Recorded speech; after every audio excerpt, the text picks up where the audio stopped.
What's up everybody? Coach Ricky Burke here. Can't believe I'm doing it, but I'm finally doing a shoe review. I have been an athlete my entire life. I've been coaching for 10 years now, and the last probably 5-7 years there's been a huge emphasis on the wide toe box with the allowing the toes to splay, helping with bunions, plantar fasciitis, overall foot strength, and now, the last couple years, coming off of shoulder reconstruction, I've been racing a lot with half marathons, 5Ks, getting ready for potentially my first full marathon next year. And I've also been racing in Spartan Decas and training for an upcoming partner in solo High Rocks. So I'm doing a lot, which requires a lot of different types of tools. And as much of a barefoot purist as I've become, I do use shoes for what they're used for, and they are tools. So you guys saw I've had about 5 or 6 consistent pairs of shoes that I've kept in rotation for, I want to say, at least 2 years now. I did add 2 more to the repertoire, which I'll talk about today: the Puma Nitros and the TYR Maverick V1s. The rest I will just talk about. It's all personal preference, but me being a personal trainer, talking to my clients and people that have had various lower body and lower foot injuries or limitations, in my personal opinion, I'm always going to go for the wide toe box. But here's why I think the other shoes serve their purpose and their benefit as well. So we'll kind of go down the line, and if you guys see a shoe, whether it was the Maverick V1, the Puma Nitro, the pull tops, I forgot the name of the TYR Barefoots. I got some Brooks Glycerin 22s, and it looks like I have some Zero HFS version 1. So I'll be kind of reviewing each one of those individually in this video, long-winded, and I'll try to make a shorter version for you guys.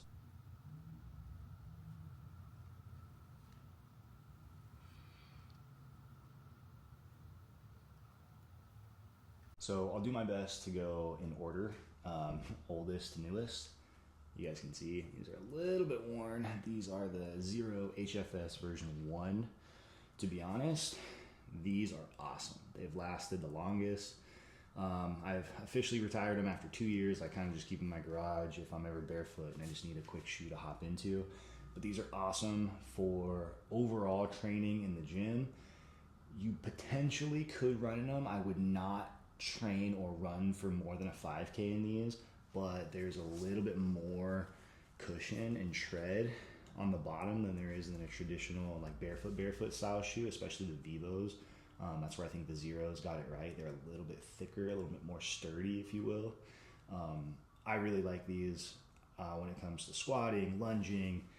They're super flexible, but they also provide enough stability for a lot of lower body workouts and running without like long-term impact. Now, would I do a half marathon or anything more than like 8-10 miles training consistently? Probably not. But kind of like I was saying, each one of these shoes serves their purpose. So that's the HFS 1 from Zero Shoes. All right, up next, I guess these are just called the TYR Barefoot Trainer. Second place for a reason, baby. These are awesome. I arguably would give these first place had they not worn the tread on the bottom. I personally like that they're a little bit thinner. If you've ever worn the Vivo Primus Light or the Primus Knit, these are very, very, very similar. Super duper flexible, yet still providing a somewhat stable feel for lower body movements with the wide toe box. Now, this happened because I was training a lot of boxing in them and a lot of pivoting and rotating. Definitely wore away a good amount of the tread. So if I'm being honest, still not a bad boxing shoe, but I just wear these for casual at this point, casual work attire, since I'm always in gym clothes anyways. Don't really train in these as much, but man, last year I did probably at least 6 months worth of workouts, whether it be upper body, lower body. These are awesome. Now, I definitely would not run in these. I would probably prefer to even run in the HFS from Zeros over these ones, unless you're an experienced barefoot runner. These are just, again, because there's way less rubber and tread. And again, unless you're a seasoned barefoot runner and those muscles are very used to kind of bearing more weight and impact, I would go for the HFS. But these are awesome weight training shoe, which is kind of essentially what the TYR Barefoot Trainer is supposed to be, more of a weight trainer. Again, second place for a reason. These are awesome. Great pickup.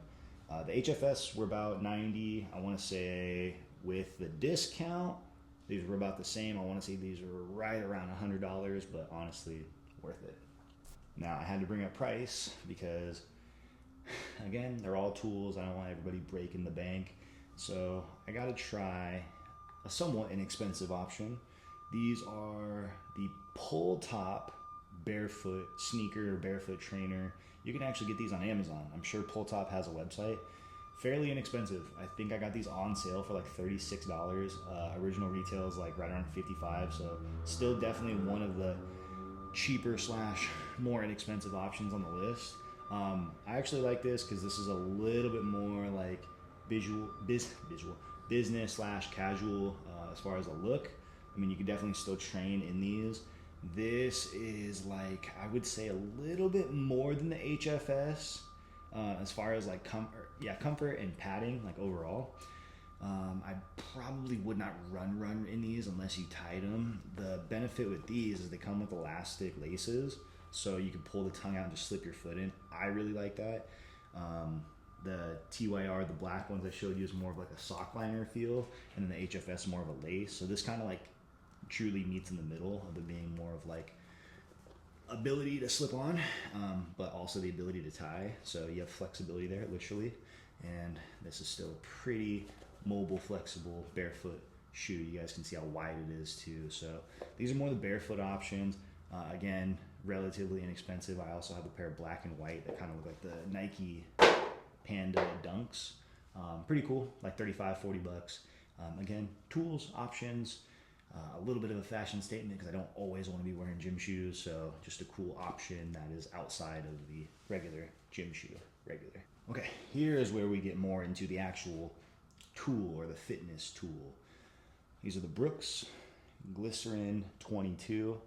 I didn't know that the number meant like the version, like the year they come out with every year. So 22, there's a lot of freaking Brooks Glycerins out there. And these are pretty sweet. I gotta say, I probably had a pair of Brooks like Glycerins back in high school, because even like to this day, of all the shoes I ever worn, Brooks are my number one running shoes, like running only. And I honestly would still say that's tried and true. I've ran, I don't know, probably 5 different events this year. I ran the DECA Fit in these shoes. I ran a marathon relay with 2 other guys in these shoes. I ran a half marathon for myself in these shoes. I've trained at least 100 miles this year probably in these shoes. So they're pretty freaking sweet. They still have a ton of life left in them, which I love because I've had these for at least 6 months now, and I've run through shoes like crazy. Granted, there's a little bit of dirt on them because I live by the beach and I ran in some dirt by the train tracks. That's my fault, but generally speaking, fantastic running shoe. I don't know the exact drop, but I want to say it's about an 8 or 9 millimeter. And the lining is super comfortable around the ankle. So I usually have to wear cruise socks, but these are actually really comfortable to wear ankle socks with. So you get a little tan on the leggies. And what else do I like about these? Yeah, besides them just being ultra comfortable and like a very comfortable like heel rocker, they're a little heavy. I want to say they're around like the 10.5 ounce mark. So not necessarily race shoes, but for me and my purpose, I train in these. So these are great. I did a little bit of Hyrox training in them, and that's actually why I'm going to show you the next couple of shoes. I want to get a little bit more competitive, so these will turn into more of my trainers, and I'm going to get into more of my race shoes for the next back half of this year and 2026. So first, I'm going to go into the Maverick V1s. These just came out like literally this week or last week, so I'm probably going to have to make a separate video about these. Fan-freaking-tastic, dude. I've only done 1 run in these yesterday, but so yesterday was Sunday. I was smoked because on Friday I had a pretty hard Hyrox workout. Took me about an hour. My legs were pretty tired, and I still hit a 5 mile PR yesterday. I did 7 miles total in like 50 something minutes, I forgot. But I ran 5 miles in 38 minutes, which was the fastest. I want to say, not 100% sure if these are race legal because the stack height is like 10 or 11 inches. See how high these are? But the whole shoe weight itself is only like, I think 7 or 8 ounces. Super light. It feels like a track spike, like when I used to run track and field. Super light given the size. I even I dig the wing logo, kind of going against the TYR like lettering. So I'm sure more videos are going to come out about these shoes, but I really like them so far. These are going to be more of like my actual racing shoes. I may do a half marathon next week in Solana Beach, and then I plan on doing minimum a half marathon in Carlsbad in January. I might even do the full marathon. So what's that? October, November, December, January. These are going to be at least my race / some training shoes for the next couple months. I'll let you know how they hold up, but so far so good. Really like these for running. Now I'm going to get into the next shoe, which is going to be more of like a Hyrox race shoe. These may not be the best for Hyrox because I actually enjoy, these are wider in the toe, which I like the splay for the running. But when it comes to like weight training stations, like lunges, wall balls, sled push, things like that, you actually kind of do want a little bit more tightness and snug in the shoe for a little bit more response. So I'm going to go into the next pair. All right, and the last pair I'll talk about, the Puma Nitro DV8 3s. These are also pretty fresh because I've also only done one workout in these. More Hyrox style, so I was inside running on a treadmill and doing all the sled, wall balls, pushing, pulling you can think of. The reason I got these was because, again, it's a tool, more of a hybrid, literally hybrid shoe. I've never had a shoe with a plate, and you guys can see this is Power Plate or Puma Plate, something like that in there.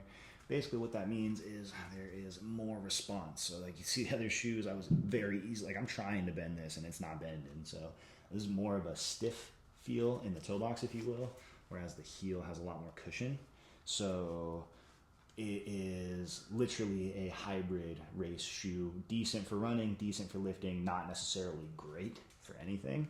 But I would say between these and the Brooks Glycerin 22, I would say these are exactly what you think they would be. I would say these are a little bit less good, not less responsive as the Brooks. Like the Brooks is definitely an overall better runner. I would say that like the Brooks probably, in my opinion, like 9.5, 10 out of 10. These would be like a 9, 9.5 out of 10. Just given how tight they are and they're a little stiff. However, reverting back to what they're used for, the stations, the lunges, the wall balls, lunges, wall balls. Oh, and the sled stuff with the tread here, really, really enjoy. I noticed with the Brooks, my feet were sliding on the turf. There was a little bit too much cushion when it came to the walking lunges. And when the lunges and the wall balls are the last two stations of an hour, hour and a half grueling workout / race, and your legs are jelly, the more stable and the less response that your legs are fighting with your shoes, the better. So that's where I will give the edge to the shoes that are literally designed to do Hyrox, the Puma DV8 Nitro 3s. I just got the basic version. These are about $160, I want to say. Not a bad race option. I'll have to make an update about how these last in the next couple months. But that's pretty much it. All my shoes are scattered around here. But that's about 6 pairs of shoes that I recommend for overall fitness, racing, and training, whether it be running outside, 5Ks, half marathons, full marathons, DecaFit, Hyrox, or just weight training in the gym. I'll always be an advocate for using tools for what they're used for, and that is a tool in the toolbox. So if you guys have any questions, comments, concerns, always feel free to reach out separately. Other than that, see you guys in the next one.